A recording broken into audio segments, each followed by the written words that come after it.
Hello guys, എസ്കേവിംഗ് ഇൻസൈറ്റ്സിന്റെ പുതിയൊരു വീഡിയോയിലേക്ക് എല്ലാവർക്കും സ്വാഗതം. അങ്ങനെ ആടുജീവിതം മൂവി കണ്ടിറങ്ങിയിരിക്കുകയാണ്. എടപ്പള്ളി വനിതാ ബിന്ദ തിയേറ്ററിൽ നിന്നാണ് കണ്ടത്. ഈ സിനിമയെ ബന്ധപ്പെട്ട് അതിന്റെ അണിയറ പ്രവർത്തകരും അതിൽ കുറച്ച് നടന്മാരും പിന്നെ hero of Aadujeevitham movie story നമ്മുടെ നജീബ് പുള്ളി ഉണ്ടായിരുന്നു. പുള്ളി എല്ലാവരും കാണാൻ സാധിച്ചു, വളരെയധികം സന്തോഷം. അതുപോലെ ഈ സിനിമയിലേക്ക് വരികയാണെങ്കിൽ ഞാൻ ഇതിന്റെ ട്രെയിലർ ഇറങ്ങിയ സമയത്ത് റിയാക്ഷൻ വീഡിയോ ചെയ്തിരുന്നു. അന്ന് തന്നെ പറയുന്നു 2016 ഞാൻ ഈ സ്റ്റോറി വായിക്കുന്നത്. ആ ഒരു സമയം മുതൽ ഏകദേശം ആ സിനിമ അനൗൺസ് ചെയ്തിട്ട് അതിൻ്റെയൊക്കെ ഒരു സ്റ്റാർട്ടിങ് സ്റ്റേജിലുള്ള സമയമാണ്. അപ്പോൾ അന്ന് മുതലേ നമ്മൾ വെയിറ്റിംഗ് ആണ് ഓരോ വർഷവും ഇത് എന്ന് ഇറങ്ങും എന്നുള്ളത്. പക്ഷെ നമുക്ക് ഒരു നീണ്ട ഒരു 6 വർഷത്തെ കാത്തിരിപ്പ് എനിക്ക് വേണ്ടി വന്നു. ആ ഒരു കാത്തിരിപ്പിന് എല്ലാം ഒരർത്ഥം ഉണ്ടായി എന്ന് തോന്നിപ്പോയി. ഗംഭീര മേക്കിംഗ് എന്ന് പറഞ്ഞാൽ ഒരു രക്ഷയില്ല മക്കളെ. മസ്റ്റ് വാച്ച് തിയേറ്റർ മൂവി എന്ന് തന്നെ പറയേണ്ടി വരും. ഇതിനകത്ത് ആരും തന്നെ ഞാൻ എടുത്തു പറയേണ്ടത് പ്ലസി എന്ന ഡയറക്ടറെ പറ്റിയാണ്.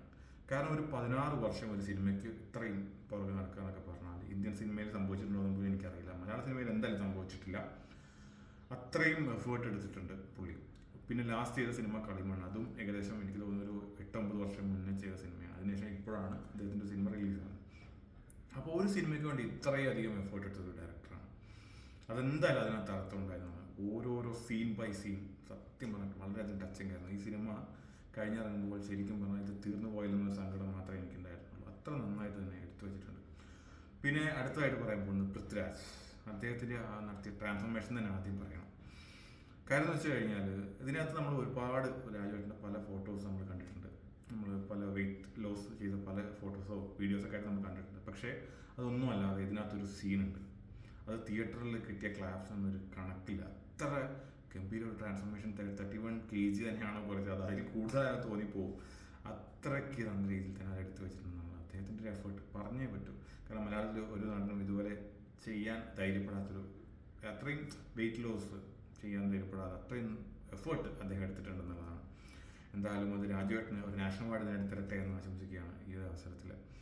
അതുപോലെ ഇതിനകത്ത് അഭിനയിച്ച മറ്റൊരു ക്യാരക്ടർ, ഗൂഗിളിൻ്റെ ക്യാരക്ടർ ഗംഭീരമായിട്ട് തന്നെ ചെയ്തിട്ടുണ്ട്. അദ്ദേഹം ഞാൻ ആദ്യമായിട്ടാണ് ആളുടെ ഫസ്റ്റ് സിനിമ അതിന് മുന്നേ ചെയ്തിട്ടുണ്ടോ എന്ന് എനിക്കറിയില്ലെങ്കിലും നല്ല രീതിയിൽ തന്നെ അദ്ദേഹം എഫേർട്ട് എടുത്തിട്ടുണ്ട്. നല്ല രീതിയിൽ അദ്ദേഹം രാജുവേട്ടൻ പറഞ്ഞ പോലെ തന്നെ ട്രാൻസ്ഫോർമേഷൻ്റെ കാര്യത്തിലാണെങ്കിൽ ഗൂഗിളും അത്ര നല്ല എഫേർട്ട് എടുത്തിട്ടുണ്ടെന്ന് തന്നെ പറയേണ്ടി വരും.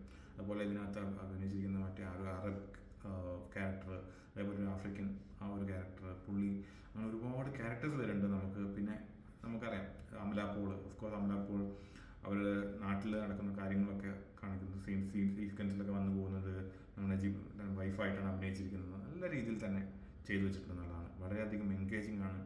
3 മണിക്കൂർ ഒരു തരത്തിലും എന്നെ ബോറടിച്ചിട്ടില്ല. വളരെയധികം സന്തോഷം. പിന്നെ ഒരു കാര്യം ഞാൻ അതും ഈ ട്രെയിലർ റിയാക്ഷൻ സമയത്ത് പറഞ്ഞ ഒരു കാര്യം, സിനിമാറ്റോഗ്രഫി. അതിനകത്ത് എനിക്ക് പ്രത്യേകം എടുത്ത് പറയേണ്ട ഒരു കാര്യം, തിയേറ്ററിൽ അതും കയ്യടിയുടെ ബഹളം തന്നെയായിരുന്നു. കാര്യം ആ ഒരു സീൻ, നമ്മുടെ ഒട്ടകത്തിൻ്റെ കണ്ണിൽ നിന്ന് ആ ഒരു നോക്കുന്ന, നമ്മൾ ആ ഒരു അതിൻ്റെ മുഖം കാണുന്ന ഒരു സീന്, അതുപോലെ കണ്ണാടി നോക്കിയിട്ട് ഇങ്ങനെ മീശയും താടിയും വളർന്നൊക്കെ നോക്കുന്ന ഒരു സീന്, എന്തൊരു, ഒന്നും പറയാനില്ല. അതുപോലെ ഒരു സൺറൈസും സൺസെറ്റൊക്കെ കാണിക്കുന്ന ഓരോരോ സീക്വൻസും കോരിത്തരിച്ചു പോയി. അതുപോലെ തന്നെ എടുത്തു പറയേണ്ട ഒരു പേരാണ് AR റഹ്മാൻ. അദ്ദേഹത്തിൻ്റെ ആ ഒരു BGM ചെയ്തതും അതിനകത്ത് പെരിയോന എന്ന സോങ്ങൊക്കെ ഞാൻ സിനിമയുടെ അവസാനം ആ എൻഡ് ആ ഒരു സോങ്ങൊക്കെ ഫുള്ളിരുന്ന് കേട്ടിട്ടാണ് പോയത്. ആ ഒരു തിയേറ്ററിൽ അങ്ങനെ ഇരുന്നു.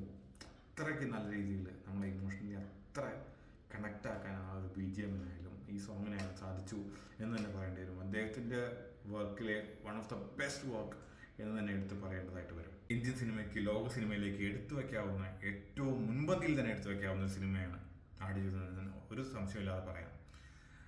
ഞാൻ ഓൾറെഡി ബുക്ക് വായിച്ചപ്പോൾ കിട്ടിയ ഫീൽ ഒരു തരത്തിലും താഴ്ന്നു പോകാതെ അതിൽ ഉപരി നല്ല രീതിയിൽ തന്നെ നമ്മളത് കാണുമ്പോൾ, അത് പിക്ചറൈസ് ചെയ്ത് കാണുമ്പോൾ കിട്ടുന്ന ഒരു ഫീൽ വളരെയധികം എനിക്ക് കിട്ടിയെന്ന് തന്നെ പറയണം. All the best for the entire team of Aadujeevitham.